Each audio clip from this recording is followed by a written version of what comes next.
Hello, my twin flame family, and welcome back to another video. Today we are talking about the twin flame ick. Watch this video.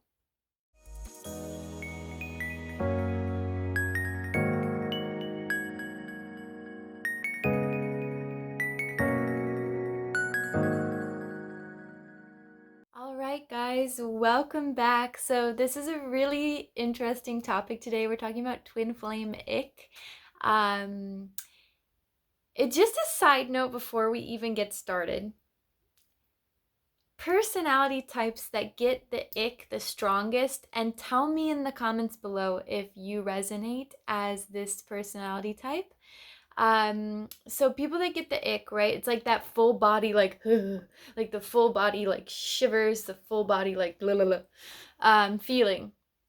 And people that get this, some of you guys are going to resonate more strongly with this video, some of you are not. So people that get the ick are going to be people that are very empathic or empathetic, are going to be people that are generally like fairly psychic, and then are going to be people with a very strong imagination.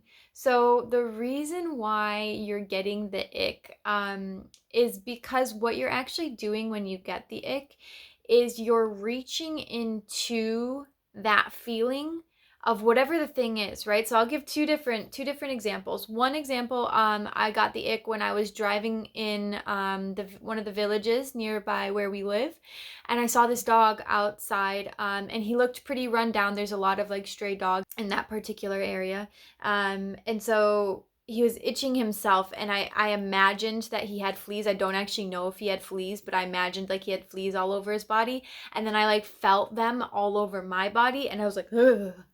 And so that's one version. Another ick that I get a lot of times is if I'm passing somebody in the street, usually a man, not to be, sexist or anything like that, but usually it's a man, and this person has like some sort of weird or gross thought towards me, I will like feel that. I'll feel like it in the way that they look at me, or like, just in the thought form, like passing through the bubble. And so sometimes this happens when I'm walking, sometimes it happens when I'm in my car.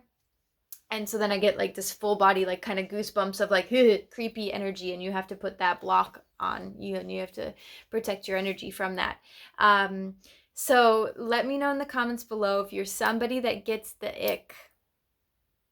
Is this you? Is this you? Is this true for you? When we're talking about this in terms of the twin flame dynamic, it's so funny because I think this is something that a lot of people are afraid to talk about when it comes to twin flames, because twin flames are supposed to be like your perfect other half. You're not supposed to have like any negative thoughts towards them. They're supposed to be perfect, and none of that's true, you guys. Like, that is very much putting your twin flame on a pedestal, which is also a phase that we all go through. We all go through being like, this person is a god, and like that's just you seeing your godly self in them. And so the twin flame ick, and seeing the ick of your twin flame, is actually just, it's resistance towards them, and it's you like projecting your own grossness onto them, right? So if you're somebody that is really intense about hygiene, right? You may secretly down deep, like, if you don't do XYZ, you feel really gross and dirty, right? And so they might do that thing, and it triggers you to think they're gross, or they're dirty, or they're unclean, or something like that, because you have these programs within you from when you were a child, or from when you were growing up, or past relationships where you learned and you believe that those things are bad or wrong, right? So if you're getting the twin flame ick, and this doesn't have to just be with hygiene, this could be literally anything. This could be the way they talk, this could be some of the beliefs that they have, this could be the way they treat other people, this could be literally anything. You can get the twin flame ick about anything, and the important part about it is you're meant to take it as a sign of like, what do I need to look at myself, right? And there's always two routes you can go. You're never just like stuck down one path. And one of the routes that you can go down is looking within and saying, oh, this gives me the ick about them. So what is it about me that would make me feel gross if that were myself? And is it true? Do I need to still subscribe to that belief? The other part is maybe it's something that you need to communicate, right? Relationships take two people. So yes, in the twin flame dynamic, we're always looking at the answers to come from within first, but you're not always going to find the answers within first. And this is where twin flames get so stuck. I've seen people so stuck in separation for so long because they're looking so far within rather than just going to the twin and communicating the issue. And then obviously if you're in separation and you're in no contact, like you can't do that, and I understand that. So those situations aside, for the people that can and do have contact with their twin and they have conflict like this coming up, sometimes a simple conversation is enough that you don't have to do hours of inner work. You are meant to heal with this person. This person is meant to elevate you, meant to help you on your journey. So you need to come to them with your problems and issues because they will reflect back to you what you need to solve within yourself. So why are we not using our twin flames for this purpose, for our own healing, for our own evolution? This is what they came here for. This is what they're in our lives for, is to be used for this. So this is why we have them. So if you're getting the twin flame ick, like, you are not alone. This is a very, very, very common thing. And part of it is we have resistance towards our twin flame, right? Some of it is resistance for the I'm not worthy to have this type of love. Some of it is resistance to just them as a person.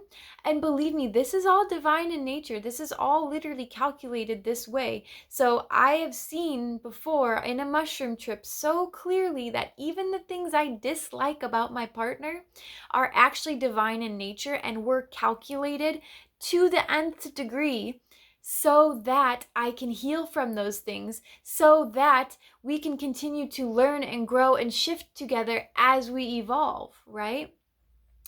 If you've left a relationship and you've broken up with somebody just because of the fact that you got the lesson, right? This happens a lot with karmic relationships. So if you already met your twin flame, you've likely already also passed through a karmic relationship of some sort, and you know that leaving them was the point of you being like, oh, I don't have resistance towards them anymore. I understand that they're an okay person. They're worthy of being on this earth. I just am not congruent with that life anymore, right? Like, that's the ultimate healing from a karmic, is realizing that they're valuable, you're just not compatible. It's completely neutral. It's not they're wrong and you're right. It's not you're wrong and they're right. It's you both exist and you just aren't compatible together, and that has no emotional energetic pull whatsoever. And that's why these relationships, when we get the lessons, fall away so easily, is because of that understanding that you no longer have resistance toward this person. You see them clearly for exactly what they are, and you love them for that. They're just maybe not the person for you. So it would actually be bad if you got 0 icks from your twin flame, because it probably means you're putting them on a pedestal, which is not going to lead you to twin flame union, or is not, there's always red flags, with any relationships, because that means you have something to work on. If you had nothing to work on and absolutely no resistance towards your twin, the lesson would be over. You guys wouldn't be able to be together because there'd be no nourishment in there for your soul. Your soul wants to evolve. Your soul wants to awaken and to dive deeper into these things. So there has to be that level of resistance or that level of ick in it in order to do that. If that wasn't there, then there would be no reason for being with your twin. There wouldn't be any richness. You need that contrast in order to provide you healing and to provide, like, that's the zest of life, is that contrast. And so if you loved absolutely everything about them, then okay, love you, see you later, bye. You know, you have to have those things in there that give you something to work towards and give you something to expand and to look at. So if you get the twin flame ick, if you get the ick with your twin flame, comment below. What is your twin flame ick? I've gone through various cycles of different things. Like when I was pregnant with Claire, I absolutely hated the way James smelled, and particularly his breath. And it was the worst thing ever. Like, I was so bad. I was like, I don't want to kiss you. I was like, you need to go to the dentist. I was like the police on how often he was brushing his teeth and what he was eating. Like, you know, like it gave me so much to look at because I was like, I want to be attracted to you, but yet I hate the way your breath smells. So what do I do? And then you guys, it was literally like the moment I gave birth, it was all gone. So it was like strictly hormonal, which is the craziest thing. But it gave me so much to look at, and it made us find intimacy with each other in other ways and it made us also communicate with each other in other ways, and it made us have to look at where do we get sensitive when one person is criticizing us, or where do we try or we don't try hard enough to, you know, be attractive to each other anymore. You know, we've gone through a lot in our relationship, so how do we keep things fresh? So in this evolution of twin flame ick, like this is how you move through the relationship, is these things come up that you don't like about your partner, and you're going to look within, and then you're going to communicate about it, and you're going to look within and you're going to communicate about it, and then they're going to reflect that back to you. And it's just this cycle that will continue on going and going and going. And as you move on in life, new things will come up, new situations. This is the evolution of our souls, is creating this with our twins. So it is such an amazing thing, and it is something that we all experience. So if you have any other questions on this, definitely put it in the comments below. Give this video a thumbs up, share it with somebody you love, and subscribe to the channel if you're not already. If you're looking for more twin flame support and guidance, definitely check the links. We're here to support you in any way that we can. And we'll see you in the next video. Thank you guys so much for being here today. Big love. Serena.